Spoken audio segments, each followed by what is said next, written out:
At around 11:40, on the night of October 9th, 2023, a man in Warrensville Heights, Ohio, called the police and told them he had just killed his fiancée. His name was Terrell Edwards. The woman was Amanda Williams. When officers reached the house, Edwards did not run, and he did not deny what he had done. He had a different plan. He told them it was self-defense. And then there was the other thing, the detail that would come to define this whole case. Earlier that night, Edwards had recorded video on his own phone. He seemed certain that footage would prove he was innocent. It did the opposite. The video Terrell Edwards made became one of the strongest pieces of evidence against him, and it helped send him to prison for the rest of his life. But that is the end of it. The story starts, the way these often do, with two people and a relationship that looked from the outside like a future.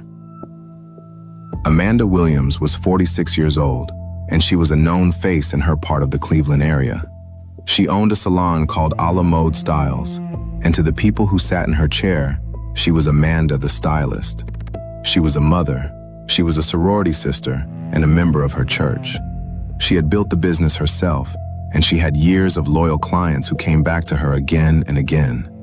She was engaged to Terrell Edwards, and the two of them shared a home in Warrensville Heights, a suburb on the edge of the city. A wedding sat somewhere ahead of them. What her clients and her neighbors could not see was what the relationship looked like once the front door closed.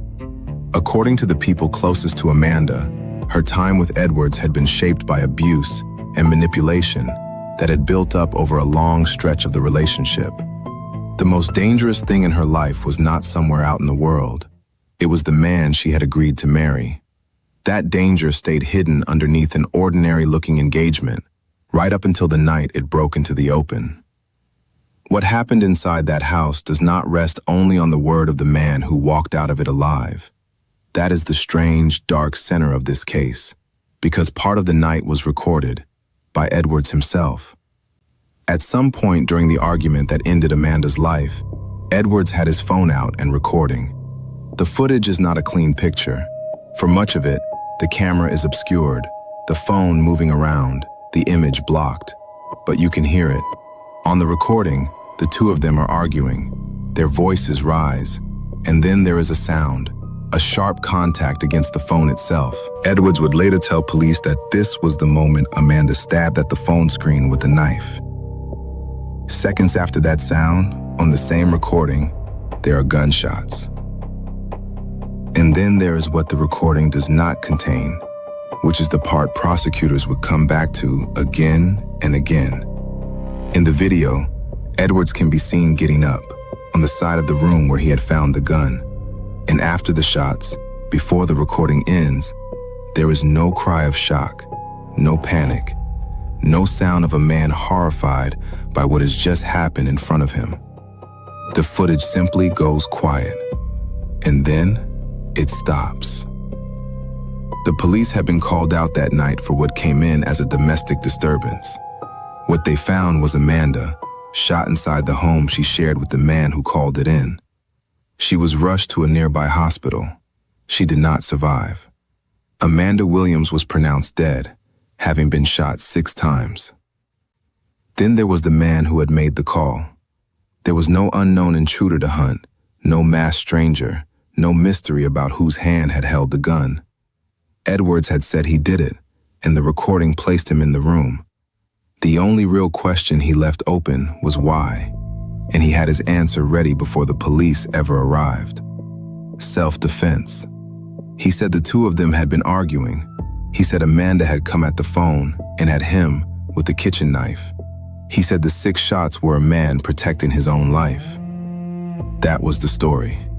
And the reason Edwards had a recording at all is itself part of the story, because it says something about the state of mind that produced it. A person genuinely fighting for their life in a split-second emergency does not usually stop to film it for a jury that does not exist yet. Reaching for a camera in that moment is the act of someone who is already thinking ahead, already assembling the version of events he expects to have to defend. Edwards was not documenting an attack. He was building a case, and he was building it in advance. The trouble was that the case had to survive contact with the evidence, and it did not. Take the number first. Amanda was not shot once. She was shot 6 times. 6 gunshot wounds are very hard to fold into a story about a single desperate reflex. 1 shot can be a flash of panic. 6 is a sequence. 6 is a series of separate decisions, one trigger pull after another. And that arithmetic sat badly against the picture of a frightened man simply reacting. Then there was the recording itself, the thing Edwards had trusted to save him. It did not show what he needed it to show. It did not capture Amanda as the aggressor in any clear way. What it captured was an argument, an obscured struggle. The sound Edwards claimed was a knife against the screen, and then gunfire. And afterward, from the man behind the camera, nothing. No horror, no grief. Prosecutors would seize on exactly that, the flatness of it, the absence of any reaction from a man who had supposedly just been forced to kill the woman he loved. And then there were his own words, given later. The day after Amanda died, investigators sat Edwards down and took a statement, and that conversation was recorded as well. Now there were multiple accounts from the same man, given at different moments, and the pieces did not lock together cleanly. That is the quiet weakness of a story that is not true. A real memory stays roughly stable each time it is told, because it happened. An invented account has to be reconstructed every time, and in the reconstruction, things move. A detail shifts, an order of events changes. Something firm goes soft, or something vague hardens into false certainty. Prosecutors would argue that Edwards' shifting statements were exactly that, the seams of a story that had never been real. The case went to trial early in 2024, and the prosecution did not shy away from Edwards' own recording and his own words. They built the case out of them. Over the course of the trial, jurors were shown the cell phone video from the night of the killing. They were shown the footage of police taking his statement the day after. On one of the key days of testimony, the prosecution spent most of its time on that material, playing it, pausing it, walking the jury through it, laying his account against itself piece by piece. And then Edwards did something that not every defendant does. He took the stand in his own defense. He looked at the jury and told them directly that he had killed Amanda Williams in self-defense. The prosecution's answer was blunt. They argued that the self-defense claim was a fabrication, a story Edwards had constructed and even filmed in order to cover up what he had actually done. Not a man defending his life, but a man staging a defense for a killing he had already chosen to commit. On the other side of that courtroom sat Amanda's family. From the beginning, they had refused to let the self-defense story stand as the final word about how she died.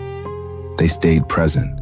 They made sure the case kept its momentum and that Amanda remained at the center of it, rather than shrinking into a footnote inside a man's excuse.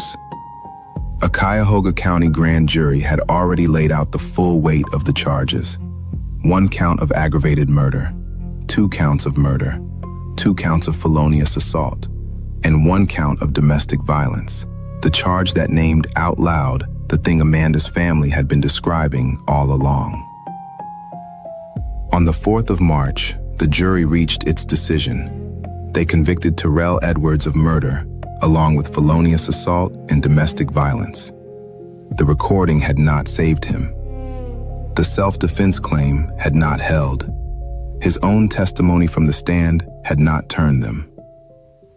About a week later, the courtroom filled again for sentencing, and this time, it was Amanda's family who spoke. Her brother, Joey Lewis, told the court that his sister was special, that she had done everything right in her life. He said he could not forgive the man who had killed her, and he asked the judge to give Edwards every ounce of punishment the law would allow. He spoke about the children in the family and what it meant that they had trusted someone who could do this. Amanda's daughter, Tyler Williams, stood up as well and told the court that her own daughter, Amanda's granddaughter, would now grow up without ever knowing her grandmother. The family's attorney read a statement from Amanda's adult son, Tristan Bentley, and earlier at a news conference, Amanda's mother, Georgia Williams, had already put words to the weight no parent should have to carry, saying she would have to live the rest of her life knowing that she had not been there for her child. When the family had finished, the Cuyahoga County Common Pleas Judge, Stephen Gall, sentenced Terrell Edwards to life in prison. Under that sentence, Edwards would not be eligible to even ask for parole for 24 years. The earliest he can raise the question of his own freedom is more than 2 decades away. Edwards did not accept it quietly. He appealed the verdict, still holding to his claim of self-defense. A court of appeals reviewed the case and affirmed both the conviction and the sentence. The finding stood. 12 people had heard his account, examined the evidence, including the footage he himself had created, and rejected it. And a higher court agreed that they had gotten it right. There is a hard symmetry in how it all ended. Terrell Edwards recorded video on the night of October 9th because he believed it would prove he was innocent. That same recording became part of what proved he was not. It placed him in the room. It undercut the story he told about it. And its silence after the gunshots spoke louder than anything he said from the witness stand. He gave a statement the next day to clear himself, and that statement helped convict him. Nearly everything he built to escape what he had done became a record of it instead. Amanda Williams never got the chance to stand in that courtroom and tell anyone what had happened to her inside her own home. In the end, she did not have to. The evidence the man who killed her left behind, the video, the shifting account, the 6 wounds that no self-defense claim could cover, carried her side of it clearly enough that 12 strangers understood it and made sure Terrell Edwards would answer for her death for the rest of his own life.